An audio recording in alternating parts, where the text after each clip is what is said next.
भगवान श्री गणेश, माता सरस्वती, भक्तवत्सल करुणानिधान भगवान श्री कृष्ण परमात्मा, भगवती श्री राधिका, श्रीमद्भारत वेदव्यास भगवान सुखदेव, सर्व सद्भावना सद्गुरूंना आणि आपण सर्व श्रोत्यांना प्रणाम करून श्रीमद भागवत सप्ताह ज्ञानयज्ञाच्या 5व्या दिवशीच्या सेवेला प्रारंभ करू. कालच्या दिवशी आपण दशमस्कंदामध्ये प्रवेश केला. भगवान श्रीकृष्णांचं चरित्र परीक्षित राजा श्रवण करण्याची असताना शुकदेवांनी त्याचं अभिनंदन करून राजा परीक्षित त्याला कथा सांगण्यास प्रारंभ केला. भगवंताचा अवतार कसा झाला याबद्दलचं वर्णन ऐकलं. भगवान श्रीकृष्णांचं जे येणं झालं, हा अवतार मध्यस्थितीला असणार अवतार. पौर्णिमा नाही, अमावस्या नाही, अष्टमी आहे, द्वापारयुग संपलं नाही, कलियुग प्रारंभ झाला नाही, मध्यकाल आहे, पूर्वरात्र नाही, उत्तरात्र नाही, मध्यरात्र आहे. असं ही मध्यस्थिती श्रीकृष्णांना भगवंताला अतिशय आवडते. मध्यस्थिती जास्त आवडते. मध्य म्हणजे केंद्र. गीता सुद्धा भगवंताने सांगितले की दोनही सेनांच्या मध्ये, सेनयोर उभयोर मध्ये. आणि म्हणूनच परमेश्वर कुठे आहे हे विचारायची गरज नाही, तर परमेश्वर मध्ये आहे, केंद्रस्थानी आहे. यावरून लक्षात प्रभुरामचंद्र सुद्धा माध्यान्ह काळी अवतार मध्यस्थिती आहे.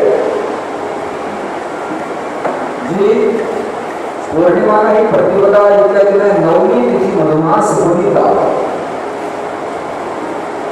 असा भगवंताच्या येण्याचा कालावधी आहे.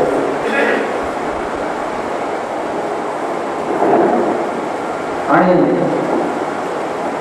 ज्या रात्री भगवंताचा अवतार झालाय त्याच रात्री भगवतीचाही अवतार, अष्टमीसह नवमी तिथी योग मायेचा अवतार. भगवान येतात ते आपल्या संभवानी आत्ममायया, मायेसह येतात, शक्तीसह येतात. आणि शक्तीसह असल्यामुळेच अवतार झाले प्रभावीपणे, शक्तीसह असल्याने.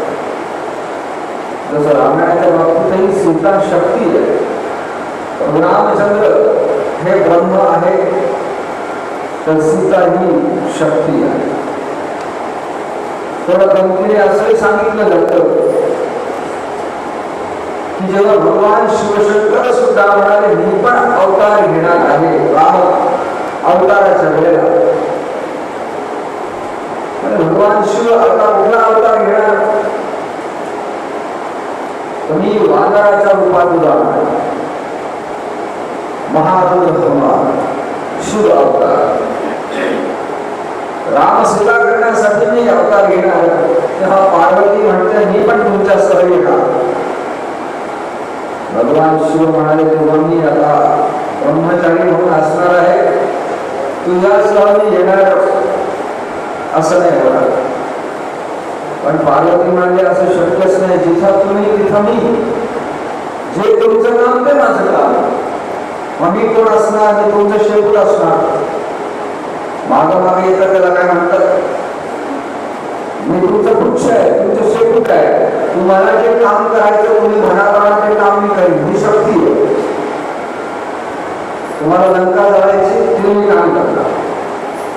म्हणून हनुमानजींनी लंका जाळली याचा अर्थ ती शक्ती जी आहे ती मागे आहे. वृक्ष हनुमानजी फक्त उड्डाण करतायत, पण शक्तीच्या द्वारे होणारी काम. भगवान श्रीकृष्णावर जरी असला तरी तो ही योग मायेसह असणारा होता. आणि ही योग माया जी भगवंताची विशेष शक्ती आहे, ही जेव्हा वसुदेवाने बालकाला उचललं, दरवाजे उघडले आणि बालकाला यमुना पार करून पलीकडे ब्रह्मांड घाट सोडून नंतर त्याचं नामकरण ब्रह्मांड घाट आहे. आतमध्ये गोकुळात नेऊन नंद भवनामध्ये यशोदेच्या पर्यंतावर शैल्यवर बालकाला स्थापित केले ठरलं. मध्यरात्री नंतरचा हा एक कार्यक्रम, जे नाटक वसुदेवांना पूर्ण माहिती आहे की हा आलेला कोण आहे आणि याला मी पलीकडे येऊन ठेवतोय गोकुळात म्हणतो. तसा विचार केला सर, कंसाला यमुना पार करून गोकुळात जायला काय कठीण? जो कंसाची सत्ताच आहे त्या ठिकाणी, तो अवघ्या 20-25 किलोमीटर जाऊ शकणार नाही असं कुठे जाऊ शकतो. आणि अशा कंसाला कळवून देता ही ब्रह्माची योजना मध्यरात्री कारागृहातून बाहेर पडणं, सगळे दरवाजे उघडले जाणं, पहारेकऱ्यांनी गाढ झोपणं आणि यमुना पार करायची ती हे पावसाळ्यात. उन्हाळ्यात यमुना कोरडी नाही. ही पावसाळ्यातल्या त्या महापुरातून पलीकडे जाणं. शब्द वापरले मार्गम ददौ, रस्ता एवढे दिलाय. जेव्हा वसुदेवांनी पाण्यात प्रवेश केला तेव्हा वसुदेवांच्या डोक्यात कुठलाच विचार नाही की या पाण्यातून पलीकडे आपण जाऊ की न जाऊ, कारण डोक्यावर ब्रह्म होतं. ब्रह्माचं चिंतन, डोक्यावर ब्रह्म आहे तेव्हा काळजी नाही. आतमध्ये शिरले मार्गम ददौ, जे यमुना सुद्धा तिचा स्वामी प्रत्यक्ष अवतरला आहे, त्याच्या चरणाला स्पर्श करण्याची तिची भावना उत्कट होते, जेणेकरून चरण स्पर्श केला आणि मार्ग बनलाय. पलीकडे गोकुळात ज्या बालकाला हा जो एकंदर पायी चालायचं जरी म्हटलं, अगदी कितीही शॉर्टकट. आज जे भगवान श्रीकृष्णांचं जन्मस्थान मथुरेमध्ये आहे, त्या जन्मस्थानापासून गोकुळात पायी चालत जायचं म्हटलं तरी रात्रीच्या वेळेला कमीत कमी 18 किलोमीटर अंतर जाऊन येतो. एवढं अंतर आतमध्ये जायचं यायचं, आणि एवढ्या 18 किलोमीटर अंतरातून जाताना येताना मध्यरात्री कोणीही त्यांना बघितलं नाही. एवढी लीला आहे. एकालाही जाग आली नाही. पाऊस फक्त पडतोय, मेघगर्जना होते. अष्टमीचा मध्य पक्षातल्या पुष्य पक्षातल्या अष्टमीचा चंद्र मध्येच ढगातून तेव्हा तरी त्यालाही पाहायची इच्छा आहे भगवंताला, म्हणून तो डोकावतो. आणि गोकुळात पोहोचल्यावर बालकाला ठेवलंय आणि तिथं बालिका जन्माला आलेली आहे, ज्याचा यशोदेलाही पत्ता नाही.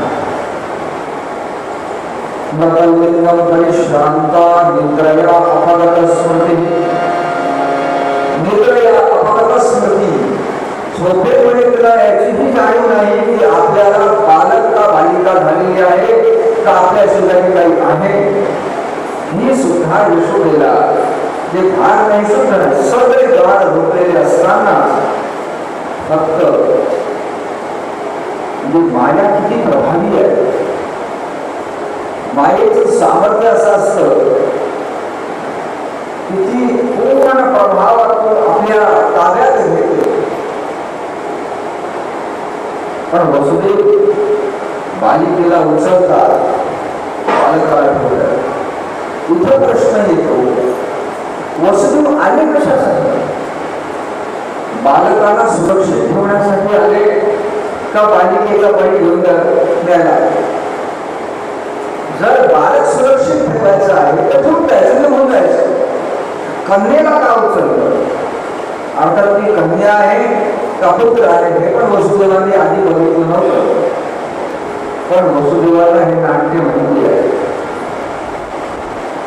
की आपण जे करत आहोत ते पूर्ण शुद्धी, पूर्ण जाणीव, आणि या नाटकामध्ये ते सहभागी आहे. नाहीतर असा कसा भाव, असा कसा मित्र की माझा मुलगा या मित्राकडे सुरक्षित राहावा आणि ही मित्राची मुलगी मात्र मेली तरी चालेल, कंसाने मारलं. हा स्वार्थ एका बाजूला दिसेल. वसुदेव स्वार्थी आहे, लबाड आहे. मुलगा आपण मित्राची परवानगी घेतली कुठे? असं एकही वाक्य भागवतात नाही की यशोदा जागी आहे किंवा नंद जागे आहे. वसुदेवाचं मध्यरात्री त्या सिरियल मध्ये दाखवलं, प्रत्यक्षात एक वाक्य. मध्यरात्री नंद दरवाजे उघडतायत आणि वसुदेवाचं स्वागत करतात. हे ना हरिवंशात, ना भागवतामध्ये, ना गर्भसंहितेमध्ये जे जे प्रमाण असणारे कृष्ण चरित्र आहे त्या कुठल्याही श्रीकृष्ण चरित्रात असं एकही वाक्य नाही की मध्यरात्री यशोदा जागी आहे किंवा नंद जागे. पण बालकाला ठेवलं, कन्येला उचललं आणि त्या कन्येला घेऊन तेवढंच अंतर यमुना पार करून आलेले आहेत. तोपर्यंत कोणीही त्यांना बघितलंही नाही. आतमध्ये आले, एक एक दरवाजे बंद झाले आणि सगळं पूर्ववत झालं. अंगावरच्या साखर सकट मग या मायेने रडायला सुरुवात केली. मग तिने बालिकेने रडण्यास सुरुवात केली आहे. ततो बालक बने शुत्वा, आधी त्या सगळ्यांना कंसाने एवढं ऑर्डर दिलेली होती की आता देवकीला 8वा जो काही पुत्र किंवा काय जे होणार आहे त्याची खबरदार मला केव्हाही द्यायची. कुठलाही राजशिष्टाचार पाहण्याची गरज नाही. मध्यरात्री जरी असलं तरी मला ताबडतोब बातमी दिली पाहिजे. जी ऑर्डर होती त्याप्रमाणे सगळे पहारीकडे जागे राहायचे, झोपले होते आणि बालिका तिथं रडू लागली. तेव्हा हे फार करून जागे झाले आणि ते कंसापर्यंत धावत गेले. कंसाला वार्ता दिली. कंस सुद्धा लगेच मध्यरात्री आपल्या राजभवनातून, किल्ल्यातून कारागृहापर्यंत आला आणि कारागृहात आग ज्या ठिकाणी वसुदेव देवकी बंधनात आहे दरवाजे उघडले गेले तिथपर्यंत कंस पोहोचला. कंसाने क्षणभरही विचार केला नाही, विचारलंही नाही. देवकीच्या हातामध्ये बालिका आहे आणि हा 8वा आपला शत्रू आहे. या 8व्याची सतत आठवण ठेवत होता कंस. याकरता ज्ञानेश्वर महाराजांनी सांगितलं की 7वा 8वा वेळोवेळा.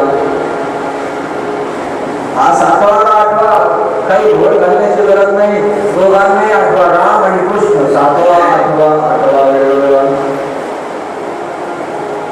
याला कंसाला सतत ते आठवण आणि म्हणून कंसाने त्याला आणखी एक विशेष बुद्धी झाली की देवकीच्या हातामध्ये असणाऱ्या बालिकेचे त्यांनी सर्वात प्रथम पाय पकडले. ही त्याच्यावर पहिली कृपा झाली. बालिकेचा हात पकडला नाही, दोनही पाय त्याने पकडले आणि तिचे पाय पकडण्याचे आहे बरोबर याची त्याला कल्पना नाही. पण साक्षात शक्तीचे, जगदंबिकेचे पाय त्याने पकडले आणि एक सामान्य बालिका समजून, बालक आहे की बालिका त्याला ज्ञानी नाही, देवकी त्याला सांगते हातातून ओढत असताना ती अडकते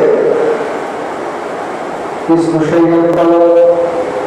हे बघतो आणि कन्या आहे. हा मुलगा काही पुत्र नाही.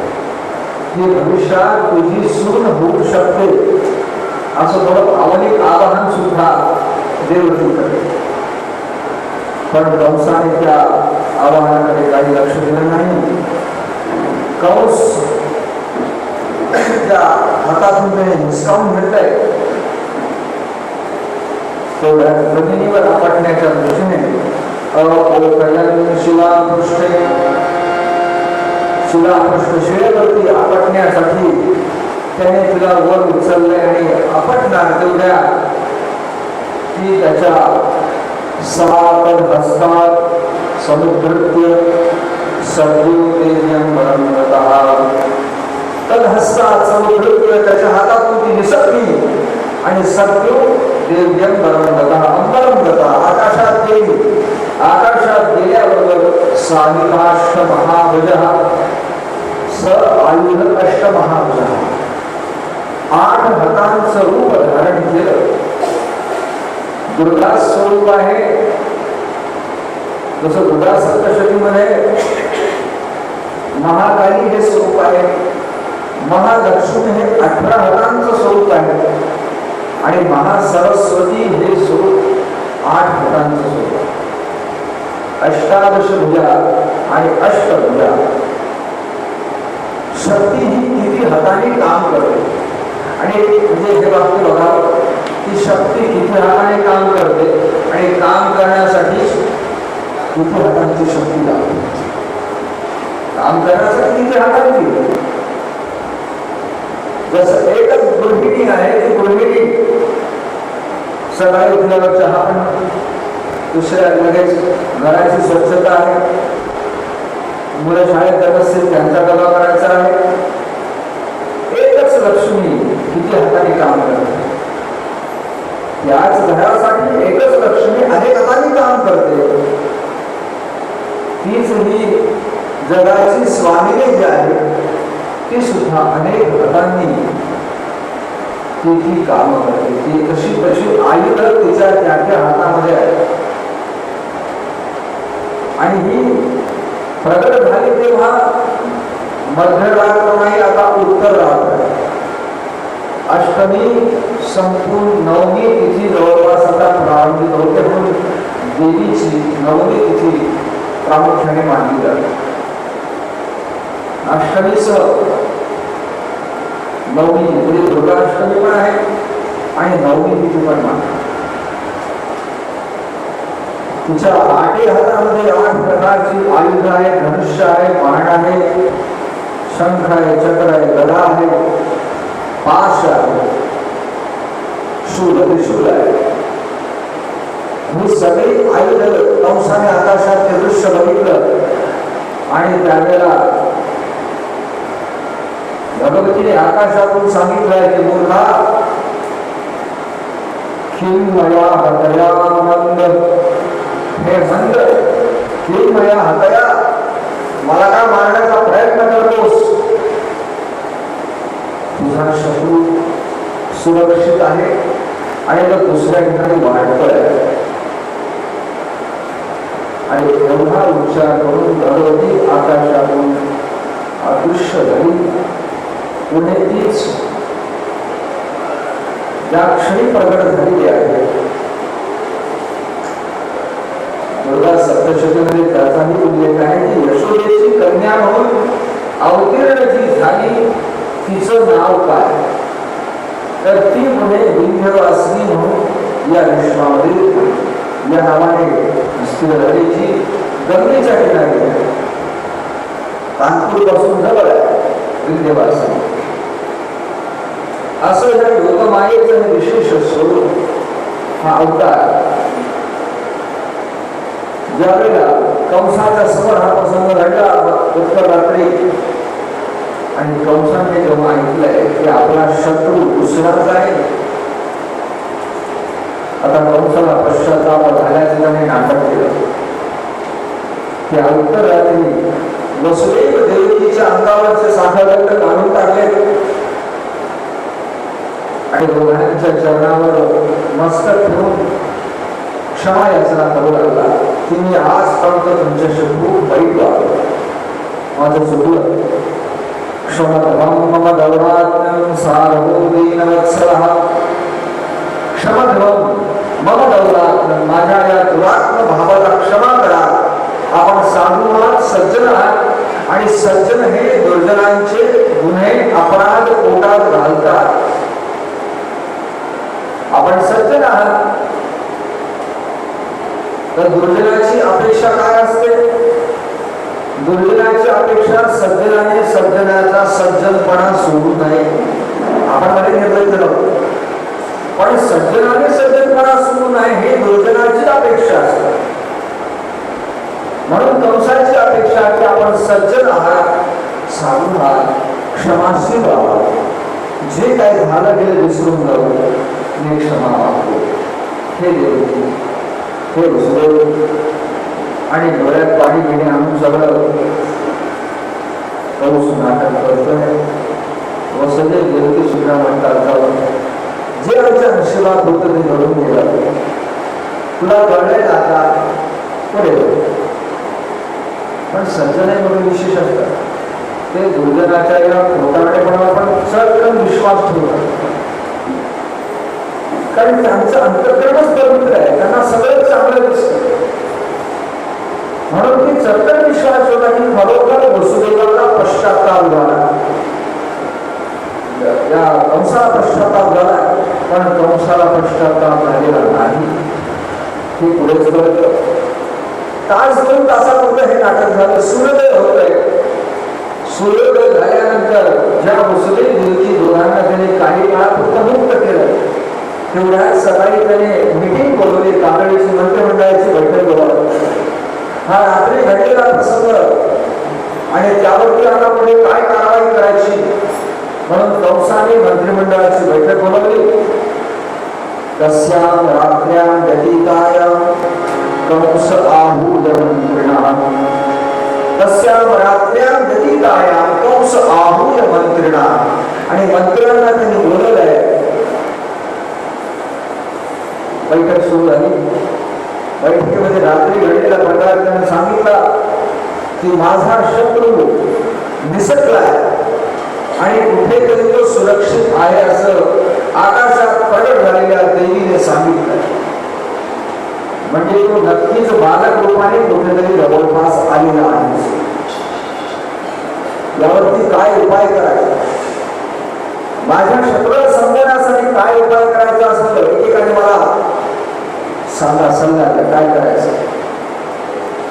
तेव्हा मंत्रिमंडळामध्ये त्याने विचारलं की उद्यमही करिष्यन्ति, किम उद्यमही करिष्यन्ति, आता मी काय केलं पाहिजे, प्रयत्न काय केला पाहिजे. एकेका मंत्र्याने सल्ले दिले. एका मंत्र्याने म्हटलं की महाराज आपला शत्रू आहे विष्णू, तर जिथं जिथं विष्णू स्थान आहे, ऋषींचे आश्रम, गोशाळा किंवा गाईचा निवास, यज्ञयाग होत आहे, हे सगळे बंद केले पाहिजे, नष्ट केले पाहिजे. जिथे जिथे विष्णू भक्ती होते ती गावच्या गाव जाळली पाहिजे. एक एक मंत्री आपल्या आगळीचे जाळे करू लागले. कंसाला सल्ला देत आहेत. तर पुढे जाऊन कंसाच्या मंत्रिमंडळात सुद्धा ज्या महिला बालकल्याण मंत्री आहेत पूतनाची, त्यांनीही सल्ला दिलाय की महाराज कंस बालक रूपाने तो आलेला आहे शत्रू, तर मी हे आव्हान स्वीकारते आणि अशा प्रकारचं अभियान प्रारंभित केलं पाहिजे की सर्व बालक हत्या अभियान, सर्व बालकांचं हत्या करण्याचं, जे कालच्या दिवशी किंवा आतापर्यंत ज्या एकंदर आठवड्यामध्ये सप्ताहामध्ये जी बालक निर्माण झाली असतील त्या बालकांना संपवावं. म्हणजे कुठेतरी त्या बालकांमध्ये कोणती अफवा संपते आणि ते मला करता येईल. आणि बालकांच्या विरोधातली जी शक्ती आहे निसर्गामध्ये, त्याचंही वर्णन आहे आसुरी शक्ती आहे का? विज्ञान त्याच्यावरती विश्वास ठेवत नाही, म्हणून ते नाही असं नाही. कोटळा, रेवती, दागिनी आणि त्याबरोबर असणारी पूतना, या आसुरी शक्ती, अदृश्य शक्ती, बालकांच्या दृष्टीने घातक असणाऱ्या काही आसुरी शक्ती विश्वामध्ये सूक्ष्म रूपाने असतात. त्याचे पुरावे कोणाला देता येणार नाही, म्हणून तो नाही असं नाही. म्हणून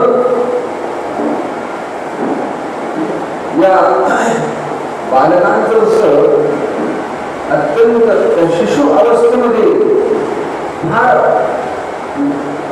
अगदी लक्ष देऊन जर रक्षण करावं, कुठल्याही बालकाला रोग बाधा होऊ नये, त्याला कुठला संसर्ग होऊ नये, यासाठी जेवढं जपावं लागतं. तसं दैवी सुद्धा आहे. जसं रोग व्याधी हा विचार आहे, तसा दैवी सुद्धा तो बंदोबस्त करण्याची आवश्यकता असते. आणि या ठिकाणी ही पुतळा जी आहे तिने ते आव्हान स्वीकारलं. तिने कंसाला हा सल्ला दिला, एकं दुर्मंत्रे कंसः सहसंमंत्र दुर्मते. कंसाला सल्ला दिलेला आहे. पण जेव्हा इकडे ही बैठक झालेली आहे, 30 पहाट गोकुळात मंत्र वेगळी आहे. इकडची पहाट गोकुळातली अतिशय सुंदर आहे. ज्या गोकुळातल्या पहाटेमध्ये गाईंचं संबरण आहे, वासरांचा सुद्धा आवाज, स्वर, मोरांचा आवाज, आणि तो सूर्योदय होण्यापूर्वी अतिशय सुंदर वातावरण, ठिकठिकाणी दूध काढायच्या दुधाच्या धारांचा आवाज, प्रत्येकाची असणारी लगबग. परंतु वार्ता कळली सर्वप्रथम नंदबाबांना की आपल्याला पुत्र प्राप्त होता. नंदस्व आत्मज उत्पन्ने जाता लाभ महावना आहूय विभ्रा वेदज्ञान स्नातशुचिर अलंकृतः. नंदस्व आत्मज उत्पन्ने, नंदबाबांना पुत्र झाला हे कळलं तेव्हा जात आल्हादो महामना, नंदो महामना. नंद म्हणजे अत्यंत उदार वृत्तीचा, मोठ्या मनाचा. आणि जेवढं मोठं मन असेल तेवढा आनंदही मोठा. जेवढं मन मोठं आहे तेवढा आनंदही मोठा. म्हणून नंद नंद म्हटलं. नंद शब्द नंदाचा पुत्र जो आहे तो स्वतः आनंदाचा कंद आहे. पण नंद काय की ज्याचं मन एवढं व्यापक. त्यांनी ब्राह्मण बोलून जाता कर्माचे संस्कार केले, स्वस्ती वाचन केलं, आणि त्यानंतर दान धर्म करायला सुरुवात केली. तर ही बातमी जी गर्जत होती गोकुळात सर्वत्र पोहोचली. तिथं सगळा संवाद होत आहे. गाई, बैल, वासर यांना सजावट केलेली आहे किंवा त्यांच्या अंगावरती हळदीच्या तेल आणि हळदीचे ठसे अंगावरती उमटवलेले आहेत. घराघरामध्ये ही बातमी पोहोचल्यावर चित्र, बैल, पताका पूर्ण लागलेले आहेत. आणि गोपी आता स्वतःचा शृंगार करून हातामध्ये उपाय भेटवस्तू घेऊन यशोदेचं अभिनंदन करायला निघाल्या. एक इथे गोपी आपापल्या घरातून भेटवस्तू घेऊन निघते. सुखदेव त्याचं वर्णन करतात. या गोपी ज्या निघाल्या, गोप्य सुवृष्टमणिकुंडल निष्कण्ठः चित्रांगना प्रतिशिखा शुक्रमाल्यवर्षा. गोप्य हा सुवृष्टमणिकुंडल, गोपींनी अतिशय सुंदर अशा प्रकारचे मणिकुंडल, कानामध्ये मण्यांची कुंडल, कर्णभूषण घातली आहे. निष्ठकंठ हा कंठामध्ये सोन्याचे दागिने घातलेले आहे. निष्ठकंठ आजच्या भाषेत नेकलेस, निष्ठकंठ हे घालून या गोपी निघाल्या. आणि चित्रांबरा, अंबर वस्त्र साड्या चित्रांबरा रंगीत आहे. चित्र म्हणजे त्याच्यावरती असणारे डिझाईन असणाऱ्या वस्त्र साड्या परिधान केलेल्या गोपी चित्रांबरा.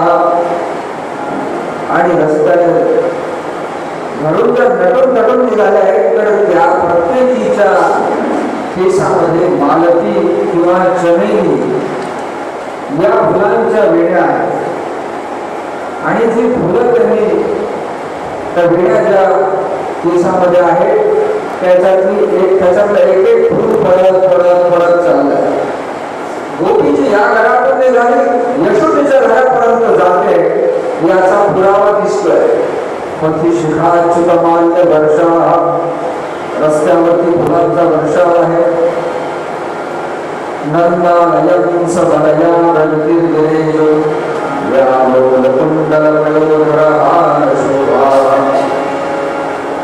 यशोदेच्या भवनात पोहोचल्या आणि त्या बालकापर्यंत पोहोचताय. यशोदेला सांगताय, काय तुझं सुंदर लेकरू आहे हे बजराणी, तुमचा पुत्र अतिशय गोड आहे, सुंदर आहे. प्रत्येक गोपी त्याच्या जवळ जाऊन पाहते तर जवळ गेल्यावर जे काही भगवान एक स्माईल देतात, हसतात, त्यामुळे खेचलं जातं. नावच त्यांचं आहे, जे आकर्षण घेतं. आकर्षती ते कृष्ण, जो स्वतःकडे खेचून घेतो तो कृष्ण आकर्षती. गोपींनी बघितल्या बरोबर गोपी आकर्षित होतात, म्हणतात काय गोड आहे. आणि प्रत्येकीच्या मुखातून एकच वाक्य, का आशिष हा फणींजारा शिरंपाणी बाळवले.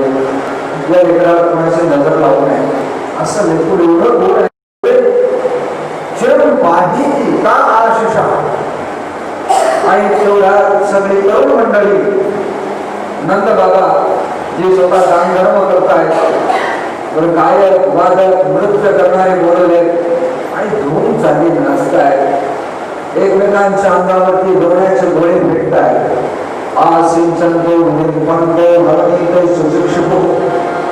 ते कमी कुठे आहे, त्या काही किलो नाही राहण्याची गरज नाही. असं दोन्ही एकमेकांच्या अंगावर फेकताय, लावतायत, नृत्य करतायत. हा आनंद उत्सव, नंदोत्सव साजरा होतोय. आणि जे गोकुळ अतिशय घटलेलं आहे, जगद्गुरु तुकाराम महाराज वर्णन करतात. गोकुळीच्या सुखा